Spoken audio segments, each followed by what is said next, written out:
फांसे बिफाङा सासे सुबुंजों समान फांसे बिफां दानफायनाय मानि सासे सुबुंखौ बुथारनाय बे बाथ्राखौ बुंदों JFMC नि आफादगिरि बिथाङा आबहावा संरैखाथि होनायनि थांखिजों गेट्स मानि मेन मेड फरेस्ट JFMC या बिफां फुलि गायदों नंगौ आबहावाजों गोथौ सोमोन्दो गोनां बिफां लाइफां सानफा एफा जोबस्रांलांनायनि जाहोनाव बुहुम बिखायाव बायदि रोखोमनि गिख्रंथाव मिथिंगायारि जाथायफोरा जाफ्लेगासिनो आरो बुहुम बिखायाव बाराद्राय बिदुङा सोमजिगासिनो बे बिथिंखौ नोजोर बोनानै अदालगुरि जिल्लानि सिङाव जोनोम मोननाय गेट्समानि मेन मेड फरेस्ट थामहिनबा JFMC आ थांनाय माखासे बोसोरनिफ्रायनो आबहावाखौ संरैखाथि होनायनि थांखि बिफां फुलि गायबोदों देग्लायबो बेबायदिनो आबहावा संरैखाथि होनायनि थांखिजों फरायसा फरायसुलिफोरखौ लाफाना थुलुंगाखां हाबाफारिनि गेजेरजों बिफां गायनाय हाबाफारि लायो JFMC आ हाबाफारि बानजायनायनि गेजेरजोंनो बिफां लाइफांजों मिथिंगाया आबुं जायोब्लासो सुबुं माहारियाबो बुहुमाव थांना थागोन होननानै गावनि बिबुंथियाव बुंथियो JFMC नि आफादगिरि बिथाङा बेखौथ' जों माने मिथिंगाखौ रैखाथि होनो कारनैनो आरो दानि जिथु मिथिंगा सोमखोर मिथिंगा बे माने जोबनो थांबाय बेवहाय जों थांनाय 2005 निफ्रायनो माने बे दंफांखौ गायगासिनो आरो ओइ दिननिफ्राय जों दासिमबो गायदों आरो दिनै माने बुहुमनाङै जिथु दंफां गायनाय हाबाफारि बेयावबो जों दिनै खुदियाफोरखौ स्कुलनि खुदियाफोरखौ लानानै दंफां गायदों आरो बे जोंनि खामानियाव हदायबो थागोन आरो उनहालागैबो जों बिदिनो गायबाय थागोन माने सोमखोर मिथिंगाखौ माने थाजिमै लाखिनो कारनै जों बे खामानिखौ मावबाय थागोन बे बिथिङाव आं माने जिथु जोंनि नैबे गेट्समानि मेन मेड फरेस्टनिफ्राय आं बेखौनो माने नोंथांमोननि माने चेनेलनि जुगिदि आं बेखौनो बुंनो सानो नंगौ सासे मानसिनि जिउखौ जेरैहाय फोजोबो दंफां फांसे दानबा बिदिनो सासे मानसिनि जिउखौ फोजोबनाय जायो ओंखाय बे चेनेलनि जुगिदि गासै जोंनि सुबुं माहारिखौ आं माने खावलायदों जोंनि बे मेन मेड फरेस्टनिफ्राय साफ्रोमबो जेन दंफां दाना जेन जोंनि इयुननि कारने बा जोंनि फैबाय थानाय जिथु उथिबोनाय जोंनि उन्दै उन्दै फंबाय बिनानाव बिथांमोननि आदरखौ दिन्थिनो थाखाय बे दंफांखौ गायनांगौ आरो दंफांखौ लाखिलांनांगौ आरो बे दंफांनि जुगिदि जोंनि गासै बुहुमनाङै जोंनि सुबुं माहारिया थाजिम माबाखौ मा होनो बोथोरखौ मोननो हागोन आरो बेजों लोगोसे जोंनि देहाफ्रा थाजिम थागोन जों बेखौ फोथायो आरो गासिबो खावलायदों जेन दंफांखौ गासिबो गायो आरो रैखाथि होयो आरो जायबायसा दंफां दाननायनिफ्राय जों गोजानाव थायो आं बेखौ जोंनि बे मेन मेड फरेस्टनिफ्राय खावलायनाय थाबाय नैबे मेन मेड फरेस्ट JFMCनिफ्राय समाजनि मा लाबा लाब जादों बायदि सानो नोंथाङा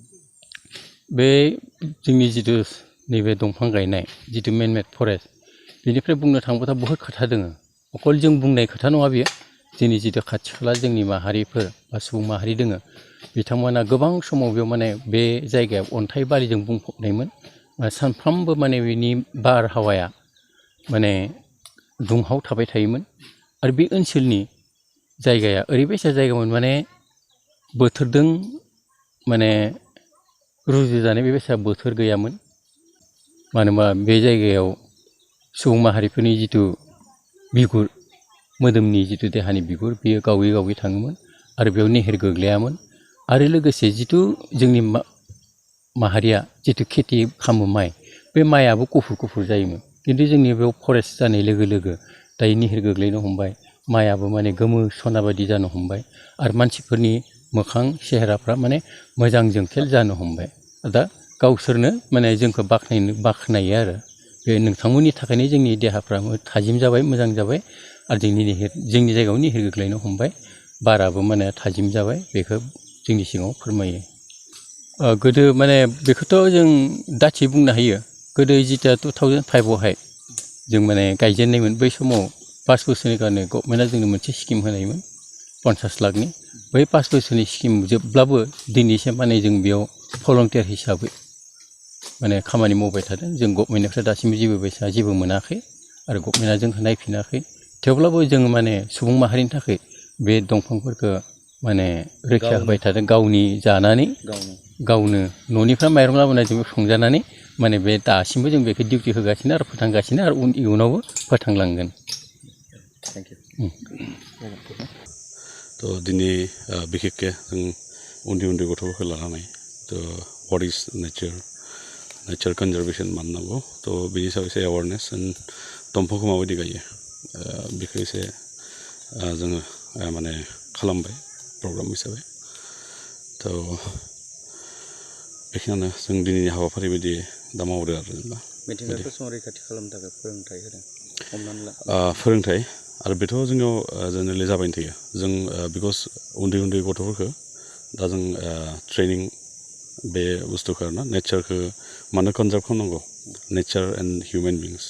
क'एक्जिस्टेन्स बिनि भेलुआ मा आरो बेखौ मानो नांगौ बेनि सायाव जोंनि बे फरेस्टआव जाबाय थायो स्कुलनि स्टुडेन्टफोरखौ लानानै तो दिनै जों बे खाथिनिनो फ्रिन्स कमिउनिटिनि गथ'फोरखौ जोङो दालागै माने बेखौ फोरोंबाय थानाय जादों बिकज फरेस्ट एन्ड फरेस्ट इक'नमि बिदिबो मोनसे बाथ्रा थायो बिकज नों फ्रिन्स कमिउनिटिया जितियालागि नोङो कनसार्न नङा देन इउ वान्ट सेभ द फरेस्ट नों फरेस्टखौ सेभ खालामनो हाया तो नों जुदि कनजारभेसननि बाथ्रा बुङोबा देर इज ए 90% माने नेगोसिएसन विथ द फ्रिन्स community human बिं and 10% actually science जायो स' बे मट'खौ लानानै जोङो खामानि मावबाय थादों तो आरो गेटसेमानि मेनमेड फरेस्टखौ मिथिखायो जोङो न दा वर्ल्डआव मिथिबाय जेसेखि वर्ल्डनि 10-15टा इउनिभार्सिटिया बेनि सायाव आर्टिकेल दिहुनबाय मेनमेड फरेस्ट बेखौ जोंनि बर' होमबा आगुनि जोंनि जायफोर सिनियर मोनसे बिसोरनो 35 ग्रुप अफ नाम्बार मेम्बारा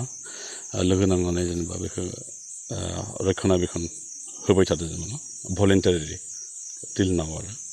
तो बे हिसाबाव तो 2018निफ्राय जोङो फिसानो मोनसे टुरिजम फरेस्ट इक'नमि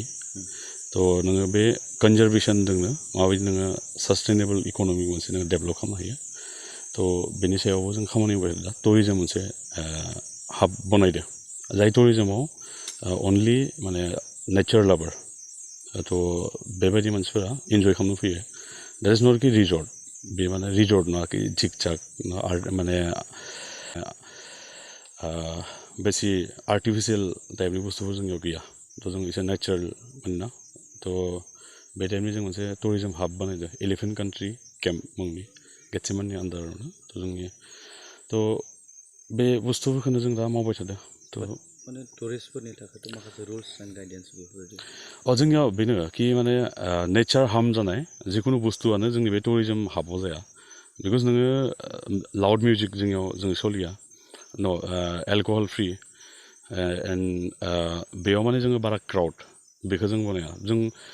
बेबायदि टुरिस्टखौल' जों एल' खालामो देट इज कि जाय माने नेचारनि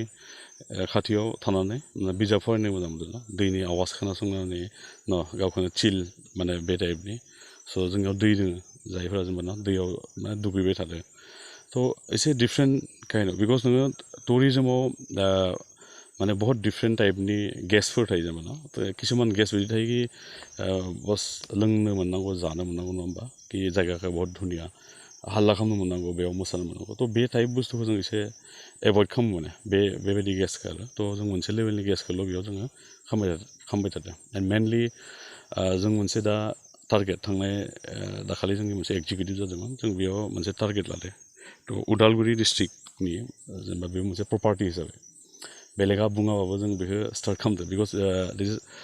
एसेट अफ उदालगुरि एक्सुवेलि गथाय आसामाव नोङो साक्सेस मेनमेड फरेस्ट माने ग्रुप अफ पिपल बानायनाय थ' वान अफ बे माने दालागै माने बहुत रिकगनाइज जायाखै बिकज बेयाव बहुत हाइडेन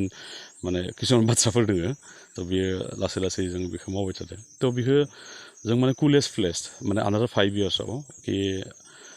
माने मानसिया बेयाव फैनानै नङा होमबा कि माने नेचार दं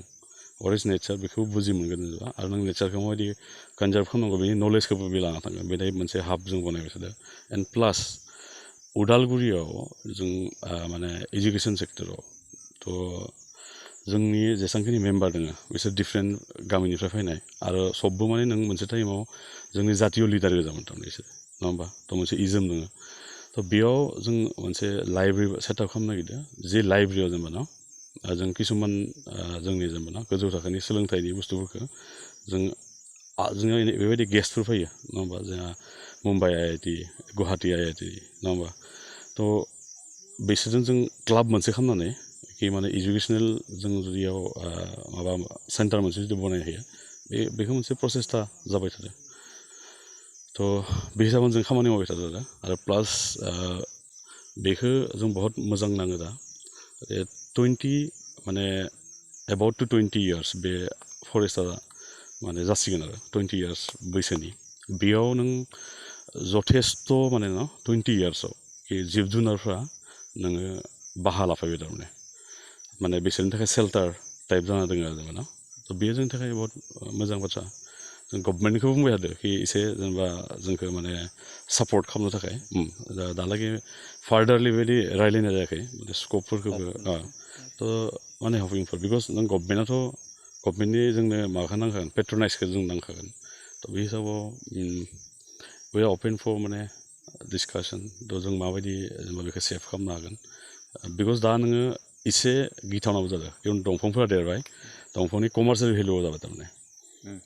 थ' बेयाव नों माने बे जों खाथिनि फ्रेन्ड्स कमिउनिटि बिसोरखौ जों बहुत एवारनेस लाखिनो गोनां जायो बिकज बिसोरनो माने मेन जोंनि सिकिउरिटि जायो थारमाने दा नों डिपार्टमेन्टआबो हास'वा बिसोरना सेफ माने स्टाफ खम जों बहुतबार जोङो एप्लिकेसन होबाय डिफोनोबो डिसिजों रायलायबाय कि जोंनियाव माने नोंसोरनिफ्राय स्टाफ नांगौ जाय माने पेट्रलिं खालामबाय थायो खारन दंफां दानो माने दा खाथिनि मानसिफोरा इक'नमिकेलि इमान सास्टेन नङा दंफां दाननानै जाग्राबो बहुत दङ दा बेबायदि आरो जेनेबा थ' बेनिखाय सापर्ट खोनायो आरो उदाय उदालगुरि बाखि उदाय बुहुमनि मानसिनिफ्राय अननायखौथ' जों नागिरखागोन ना स' बेखिनियानो आरो थेंक इउ मोनसे गोजोनथाव खौरां 2023-24 सोलोंथाइ बोसोरनि थाखाय 11-12 थाखोनि गोदानै मुं थिसननाय लानानै फैदों बाक्सा जिल्लानि सालबारि बाजारनि साखाथियाव थानाय सेन्ट जेभियार्स इंलिश स्कुला देग्लाय बोसोरनिफ्राय सेन्ट जेभियार्स इंलिश स्कुलाव आर्ट्स आरो साइन्स आयदानि थाखाय गोदानै फरायसाफोरनि मुं थिसननाया दायो सोलिगासिनो बे फरायसालियाव मुं थिसननाया बेसेन नाङै जागोन आरो डेभेलपमेन्ट फिसा 1000 दानफ्रोमबो टिउसन फिसा 1500 रांखौ फरायसानिफ्राय लानाय जागोन बेजों लोगोसेनो जायफोर फरायसाया मेट्रिकआव 90 जौखोन्दोनि बांसिन मोननाय आरो बिपिएल कार्ड थानाय फरायसाया बेसेन नाङाजासेनो मुं थिसननो हागोन बबेखानि 80 जौखोन्दोनिफ्राय बांसिन नम्बर लानानै उथ्रिनाय आरो बिपिएल कार्ड थानाय फरायसाफ्रा मुं थिसननायाव 50 जौखोन्दो फ्रि जागोन बेबादिनो उननि जौखोन्दो लानानै उथ्रिसारनाय आरो बिपिएल कार्ड थानाय फरायसाफोरनो रेहाय होनाय जादों लोगोसे बे फरायसालियाव फरायसाफोरनि थाखाय हस्टेलनि खाबुबो दं गोसो गोनां फरायसाफ्रा सेन्ट जेभियार्स इंलिश स्कुलाव 11-12 थाखोनि गोदानै मुं थिसननायनि बागै आबुं बाथ्राखौ मिथिनोब्ला नैबे मबाइल नम्बर 9954427791 आव थोंजों सुलाद लानो हागोन